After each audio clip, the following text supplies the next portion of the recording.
Je ne savais pas si j'allais encore avoir assez de voix pour parler. C'était une louange jeune, hein. Il fallait du pep ce matin. C'est bon ça, c'est bon de louer le Seigneur. C'est bon d'être dans sa présence, de venir à lui et de savoir qu'il nous attend, qu'il nous écoute et qu'on lui fait plaisir. Est-ce qu'on se rend compte qu'on lui fait plaisir? Notre présence ici lui fait plaisir. Il nous a attendus toute la nuit, je suis sûre. C'est bon d'être ensemble aussi. Alléluia. Parce qu'ensemble, on se fait du bien, on s'encourage. Votre présence m'encourage. J'espère que ma présence vous encourage. Alléluia, c'est bon. On est unique. On a notre place dans le corps de Christ. Et quand un de nos frères ou sœurs est absent, malade, peu bien, on a mal. On prie qu'il se rétablisse vite, qu'il soit vite parmi nous. Alléluia. Ce matin, j'avais à cœur un message, rien de nouveau, sous le soleil, mais c'est toujours bon de se rappeler des vérités fondamentales. Et on va parler du cœur du Père. Et c'est tellement important. Vous savez, on peut être chrétien, marcher depuis des années, connaître plein de choses, et c'est bon, c'est ce qu'il faut, et puis vivre comme des orphelins. Mais ce n'est pas le plan de Dieu. Le plan de Dieu, c'est qu'on le connaisse en tant que Père aussi. Il y a plein de facettes de Dieu. Dans l'Ancien Testament, on le voit de différentes manières. Le Dieu créateur, ça commence par le Dieu créateur. C'est lui qui a créé tout ce monde. Et vous savez, j'ai lu et ça m'a fait tellement de bien. Moi, j'aime la science. Plus on apprend, on avance dans les connaissances scientifiques, plus on se rend compte que tout a été créé dans l'unique but que l'homme puisse prendre sa place. Quand j'ai lu ça, je dis, mais wow, on le sait, on le croit par la foi, mais quand la science le démontre, Dieu a mis tout en place, un système qui va loin. On n'arrive même pas à voir jusqu'où va l'univers. Je crois qu'on n'y arrivera pas parce qu'il est infini. Il a tout mis en place, l'environnement qui allait nous correspondre, qui allait faire qu'on puisse s'épanouir et qu'on puisse le louer dans un bien-être. On voit qu'à l'origine, Adam et Ève, ça doit être juste merveilleux. Dieu créateur. Une autre facette, c'est Dieu tout-puissant. Rien ne peut lui résister. Il dit, la chose arrive. Dieu parle, la chose est créée. L'Éternel des armées, on le voit, quand le peuple d'Israël devait se battre, prendre le terrain, racheter la terre, conquérir ses promesses, Dieu combattait pour lui. Et combien de miracles on peut lire? Dieu était là, Dieu combattait, Dieu mettait la confusion dans l'ennemi. Dieu faisait tomber les murs. Les murailles, déjà un simple mur, c'est déjà pas mal, mais des murailles. Si on va à Jéricho, il n'y a plus que les ruines. Dieu souverain, il décide. C'est lui qui connaît tout, c'est lui qui sait tout. C'est lui qui a la science. Wow. Il est souverain. Dieu qui pourvoit. C'est comme ça qu'il s'est montré à Abraham. Je suis celui qui pourvoit. Dieu qui guérit. Jéhovah Rapha. Et la liste n'est pas exhaustive. On va s'arrêter là parce que ce n'est pas le but du message. Mais Dieu est tellement merveilleux. Mais il est tellement merveilleux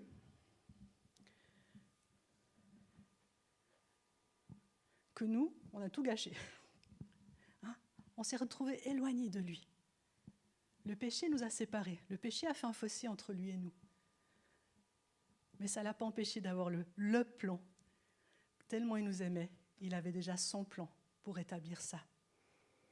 Il est dit que Dieu nous a tellement aimés qu'il a envoyé son Fils, retenez bien, Fils unique, afin que si on croit, on puisse à nouveau avoir une relation avec lui. Amen. Amen. Donc Jésus est venu pour accomplir cette mission, payer nos dettes, payer le prix de nos péchés et nous racheter. Et à partir de là, ce Dieu qu'on a connu, comme on l'a vu, créateur, tout-puissant, l'Éternel qui guérit, Jésus nous a montré une autre facette de Dieu. Tous les évangiles, si on les parcourt, on voit Jésus qui s'adressait à Dieu comme son Père. Et ça, c'était révolutionnaire. Révolutionnaire. On va voir dans Jean 14, à partir du verset 7, il s'adresse à ses disciples et il leur dit : « Si vous me connaissiez, vous connaîtriez aussi mon Père. Et dès maintenant, vous le connaissez et vous l'avez vu. » Philippe lui dit : « Seigneur, montre-nous le Père, et cela nous suffit. » Jésus lui dit : « Il y a si longtemps que je suis avec vous, et tu ne m'as pas connu, Philippe ?» Il ne devait rien comprendre là, moi. C'est fou. « Celui qui m'a vu a vu le Père. Comment dis-tu, montre-nous le Père ? Ne crois-tu pas que je suis dans le Père et que le Père est en moi ? Les paroles que je vous dis ne viennent pas de moi-même. Le Père qui demeure en moi accomplit ses œuvres. » Je dis toujours, nous on a toute la Bible maintenant. Et en plus on a le Saint-Esprit. À ce moment-là, ça devait être compliqué à comprendre tout ça. Mais Jésus a répété. Rien que dans l'évangile de Jean, plus de 120 fois, Jésus s'adresse à Dieu comme son Père. Et là, il nous l'a enseigné. Il a enseigné à ses disciples. Quand ils sont venus vers Jésus, « Apprends-nous à prier ». Comment Jésus a commencé ? « Oh Dieu Tout-Puissant ». Oui, des fois on prie comme ça et c'est bon. Notre Père. Notre Père. C'était révolutionnaire, les amis. Et il continue sur le sermon sur la montagne. Relisez-le dans Matthieu. C'est trop beau. Certains, on a été sur le mont des Béatitudes. On s'imagine le contexte. Jésus qui enseigne. Et il leur explique. Quand tu pries, entre dans ta chambre, dans le secret, et ton Père le voit. Quand tu jeûnes, ne fais pas le fanfaron. Fais comme si de rien n'était. Et ton Père le voit. Et ton Père, et ton Père, et ton Père. Il enseigne à ses disciples. Cette relation est désormais possible. Et déjà, tout petit, à 12 ans, enfant, Jésus, il montre c'est spécial. C'est spécial. On voit, ils vont à Jérusalem, comme chaque année. Ils montent à Jérusalem, et il y a beaucoup de monde, c'est la fête, il y a la famille, tout le monde est heureux. Et quand Joseph et Marie rentrent, ils se rendent compte que le petit, il n'est pas là. Moi, on a perdu une fois notre fils dans un centre commercial. Je ne vous dis pas l'angoisse. Mais là, pendant 3 jours, ils l'ont cherché. Et puis, il n'y avait pas les GPS, il n'y avait pas les Natel. Pendant 3 jours, ils l'ont cherché. Et quand enfin ils le retrouvent, il était resté à Jérusalem et il retrouve Jésus dans le temple en train d'enseigner. Lisons dans Luc 2. Quand ses parents le virent, ils furent saisis d'étonnement. Sa mère lui dit : « Enfant, pourquoi nous as-tu fait cela ? Voici que ton père et moi, nous te cherchons avec angoisse. » Oui. Jésus leur dit : « Pourquoi me cherchiez-vous ? Ne saviez-vous pas qu'il faut que je m'occupe des affaires de mon père ? » Oh. Mais ils ne comprirent pas la parole qu'il leur disait, évidemment. Mais Jésus était là pour les affaires de son Père. Et c'est ce qu'il nous démontrait. Il nous ouvrait une voie qu'on ne connaissait pas encore. Personne n'avait jusque-là eu accès au cœur du Père, si ce n'est le Fils. Dans Jean 6, 46, il nous est dit : « C'est que personne n'a vu le Père, sauf celui qui vient de Dieu. Lui, il a vu le Père. » Qui d'autre mieux que Jésus pouvait nous montrer le Père ? Lui qui vivait avec lui. Lui qui était un avec lui. Luc 10 aussi, Jésus dit : « Tout m'a été remis par mon Père, et personne ne connaît qui est le Fils si ce n'est le Père, ni qui est le Père si ce n'est le Fils, et celui à qui le Fils veut le révéler. » La bonne nouvelle, c'est que le Fils veut nous révéler le Père, aujourd'hui encore. Il ne veut pas qu'on soit orphelin. C'est une chose d'accepter le salut. Et c'est une chose de comprendre l'adoption. Et ça change tout. Ça change tout. Ça, c'est une bonne nouvelle. Jésus veut et peut nous révéler le cœur du Père.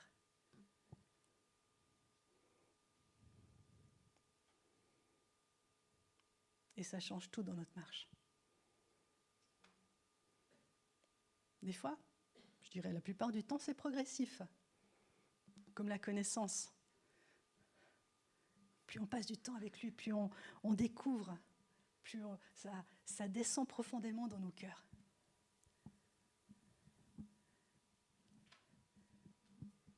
Mais il faut vraiment que ça prenne racine. Ça prenne racine. On va voir l'endroit où le Père, le Fils et le Saint-Esprit sont réunis. Est-ce que vous savez quel est ce moment où on les distingue les trois ?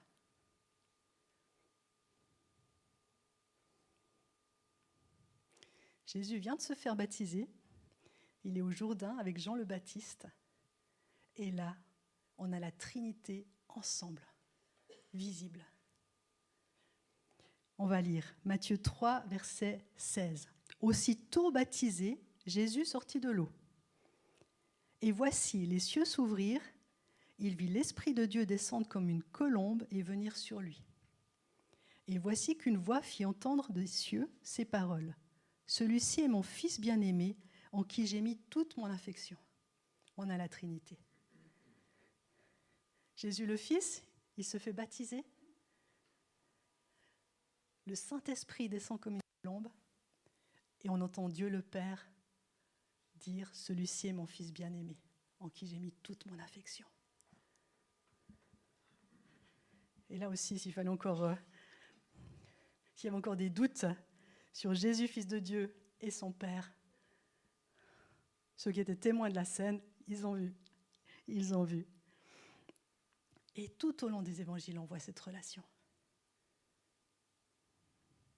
Jésus s'adressait à Dieu comme son Père. Les exemples sont innombrables. On va encore voir au jardin de Gethsémani ce qui s'est passé. Dans Marc 14, verset 35. « Puis Jésus s'avança un peu, se jeta contre terre et pria que s'il était possible, cette heure s'éloigne de lui. » Il savait que la croix l'attendait. Jésus disait « Abba, Père, toutes choses te sont possibles. Éloigne de moi cette coupe. Toutefois, non pas ce que je veux, mais ce que tu veux. » Abba, Père. Dans les pires souffrances, la pire agonie, il a même transpiré des grumeaux de sang, Jésus a crié à son Père, « Abba, Père !»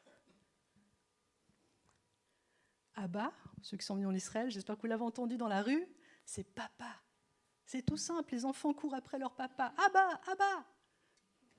Oui, c'est un mot araméen. Et c'est beau, c'est naturel. Et Jésus, c'était naturel. « Abba, Père !» Papa. Maintenant, on va voir, on a vu jusqu'à présent Jésus qui parlait à son Père. On va voir sur la croix, les dernières instances de Jésus sur la croix. Matthieu 27, verset 46. « Et vers la 9e heure, Jésus s'écria d'une voix forte. « Élie, Élie, lama sabachthani » c'est-à-dire « Mon Dieu, pourquoi m'as-tu abandonné ?» Jésus a toujours été un avec son Père. Il avait cette relation parfaite avec son Père. Et là, il dit « Mon Dieu, mon Dieu ». À ce moment-là, le regard de Dieu devait se détourner de Jésus, son Fils bien-aimé, parce qu'il portait tous nos péchés, toutes nos maladies, toute la misère de la terre. Dieu a dû détourner son regard. Et à ce moment-là, Jésus le Fils a laissé son statut de Fils. Pourquoi ? pour que nous ayons la possibilité de devenir fils et filles. Amen. Oh, c'est fort ça. Soyez attentifs. Mon Père, mon Père, mon Père, mon Père. Tout au long des évangiles. Mais sur la croix, mon Dieu. Il payait notre rachat. Il payait notre guérison. Il payait notre délivrance. Il payait nos bénédictions. Et il payait notre adoption. Alléluia.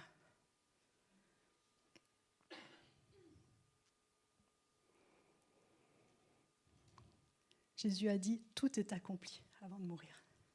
Dans ce « tout est accompli », il y avait l'adoption, notre réconciliation avec Dieu le Père. Nous avons un Dieu merveilleux.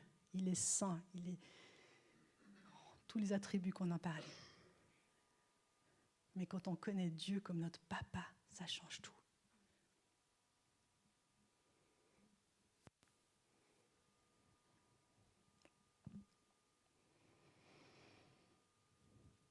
Et une fois ressuscité, dans Jean 20, Jésus dit à Marie, quand Marie découvre qu'il est là, que Jésus est ressuscité, qu'il est vivant, Jésus lui dit, va vers mes frères et dis-leur que je monte vers mon Père et votre Père. C'est fait, c'est accompli. Alléluia. Vers mon Dieu et votre Dieu. Vers mon Père, votre Père. Votre Abba. Alléluia. Là, on devrait sauter de joie. Je sais pas, Quand je me suis convertie, j'étais jeune, j'avais 17 ans, et j'étais très carrée. Il fallait y aller pour que je croie à quelque chose qui n'était pas visible. Et puis, une de mes amies en classe me parlait depuis un certain temps de Jésus, qu'elle avait rencontré elle-même. Et puis, voilà qu'elle m'invite à une convention d'évangélisation. Et puis, ils font un appel à la fin. Je dis, OK, j'y vais. Je m'avance. Donc, ils prient, il y avait une foule, c'était magnifique. Et je retourne à ma place et il ne se passe rien. Je dis, voilà, c'était n'importe quoi. Comme ça, moi, il fallait, je ne sais pas, je m'attendais à ce que la foudre me tombe dessus, je ne sais pas, que je voyais des anges. Mais il ne s'est rien passé de visible. Mes sens n'ont pas bougé, un poil. Je dis, voilà, c'était n'importe quoi. Mais la nuit qui a suivi, toute la nuit, j'ai été réveillée. Et je sentais que j'avais un papa. Et ça, on ne me l'avait pas dit. Je dis, j'ai un papa. J'ai un papa. L'esprit d'adoption. L'esprit d'adoption. On est adopté quand on accepte Jésus. Amen. Et ce papa, il ne m'a jamais lâché depuis. Jamais. Et vous pouvez témoigner tous la même chose. Alléluia. Est-ce que vous savez que ce papa, il a voulu votre existence? Il vous a désiré. Avant que vous ayez été conçu par vos parents, vous étiez déjà conçu dans l'Esprit de Dieu. Et quelles que soient les circonstances dans lesquelles vous êtes nés, vous étiez désiré de Dieu. Il a choisi, et je suis sûre avec un amour et un soin, je me réjouis de savoir plein de choses. Quand est-ce qu'on allait naître? À quel endroit on allait naître? Dans quel contexte on allait naître? Notre stature, la couleur de nos cheveux, de nos yeux, quelles seraient nos capacités, nos aptitudes, notre personnalité? Tout ça par amour. Wow. Il t'a désiré. On n'est pas des accidents. J'ai lu une citation de Albert Einstein. Il a dit « Dieu ne joue pas au dé ». C'est simple, mais c'est vrai. C'est pas du hasard. Qu'est-ce que je vais faire aujourd'hui? Il lance les dés. Non. Il t'a désiré dans son plan immense, précis, magnifique. Il t'a désiré pour t'aimer, pour avoir une relation de père, fils ou fille. Waouh! Est-ce que vous sentez là le poids de l'amour du Père?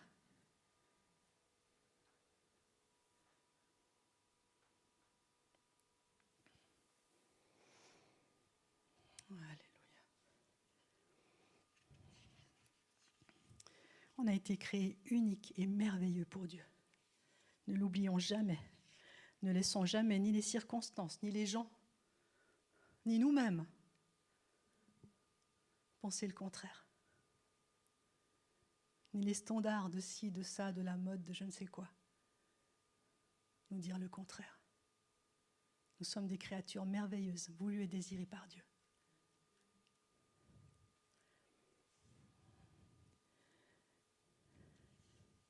Dans Éphésiens 1, Paul nous dit, verset 4, « Bien avant de poser les fondations du monde, il nous avait choisis, Dieu nous avait choisis, pour que nous soyons saints et sans reproche devant lui. » Jésus nous a sanctifiés. Maintenant, nous pouvons dire nous sommes saints et sans reproche devant lui.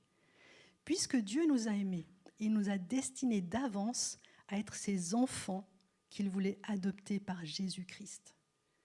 C'était son plan, que nous soyons ses enfants adoptés par Jésus-Christ.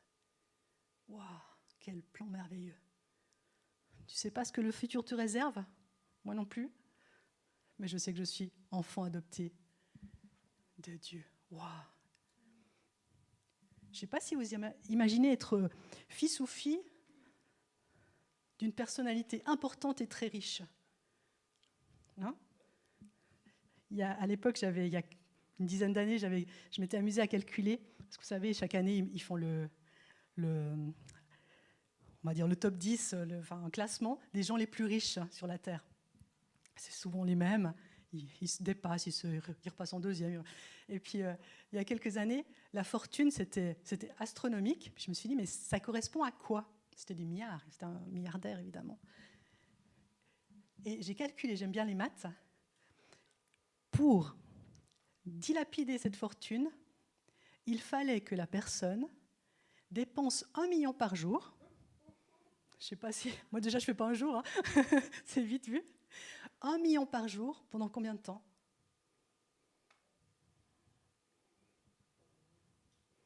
Pas tout à fait quand même, pendant 100 ans. Donc toute sa vie, on va dire, il peut dépenser 1 million par jour. Voilà. Mais j'ai une bonne nouvelle, notre Dieu, il est plus riche que ça. Alors, si on a des soucis quand on voit les factures arriver, ah bah Père, t'as dit que tu pourvoirais, voilà ce que je dois payer. Il pourvoira. Ne vous inquiétez de rien. Vous pensez que le fils de ce milliardaire, il s'inquiétait pour payer ses factures? Je ne pense pas. Si c'est un papa normal, c'est le premier à aider si besoin. Quand on est fils et fille, on a des privilèges.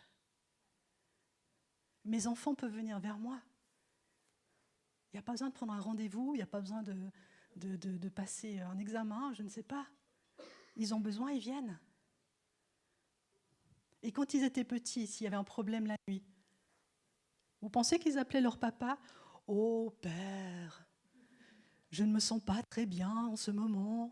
Serait-il possible que vous daigniez venir me réconforter ?» Non, c'était « Papa !» Et papa arrivait. Je leur disais « Appelez papa, pas maman le nuit. » Et ils avaient un papa super. Nous aussi, notre papa est là, quels que soient nos besoins, mes amis. Plus on comprend ça, moins on perd d'énergie à se soucier, à se tracasser, à vouloir essayer de s'en sortir par soi-même. Il attend que ça. Il nous l'a enseigné dans tous les sens. Ne vous inquiétez de rien. Et un père, il veut le meilleur pour ses enfants. Vous croyez qu'en tant que parents, on a envie de voir nos enfants malades? Je vous dis que non. C'est une torture quand nos enfants sont malades pour nous. Eh bien, notre Père Céleste non plus. Et Jésus a payé pour qu'on soit en bonne santé. D'accord? Ne croyez jamais des mensonges pareils, que Dieu vous veut malade pour je ne sais quoi. Jamais. Jamais. Dieu vous veut en bonne santé, nous veut en bonne santé parce qu'il a payé le prix. Alors si une maladie vous enquiquine, vous fait souffrir, c'est loin. Et on continuera à dire c'est loin jusqu'à ce qu'elle se soit loin. Amen. Amen.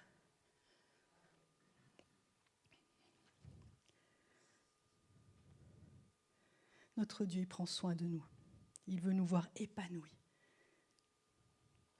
On va terminer avec Romains 8, verset 15.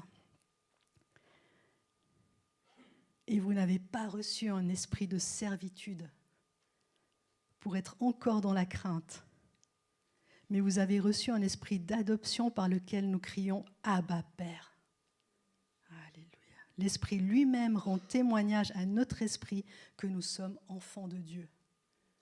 L'Esprit lui-même rend témoignage à notre esprit que nous sommes enfants de Dieu, et nous le sommes. Quand nous sommes adoptés, c'est fait. Il n'y a plus de questions à se poser. Est-ce qu'on renie nos enfants parce qu'ils ont fait une bêtise ?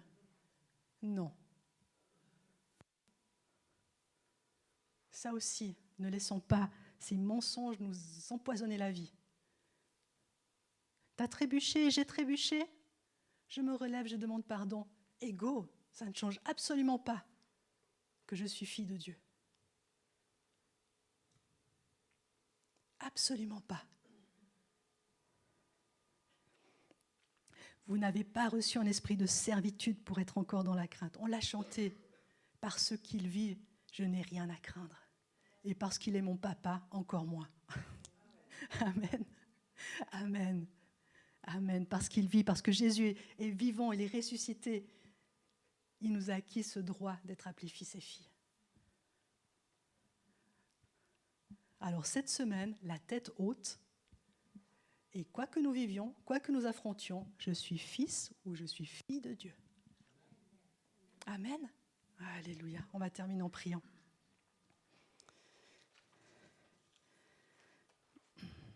Seigneur, je te remercie parce que tu es merveilleux. Merci Jésus d'avoir été jusqu'au bout, d'avoir été jusqu'à la croix, d'avoir payé le prix de toutes mes erreurs, mes fautes, mes manquements,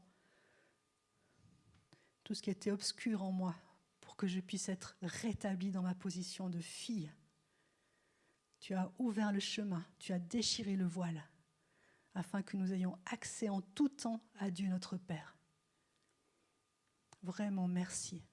Quelle œuvre extraordinaire, quelle grâce merveilleuse.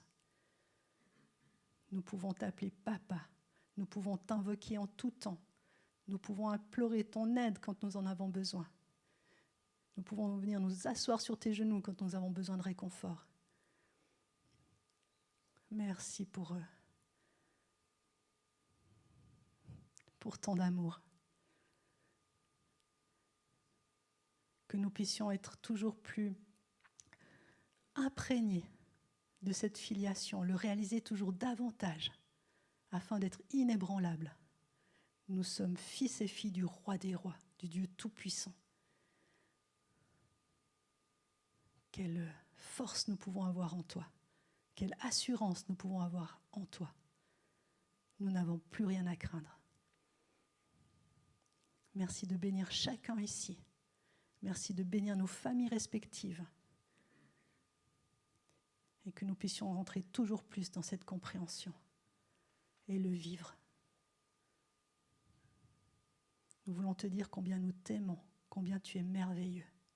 Il est bon de marcher avec toi, Papa. Amen.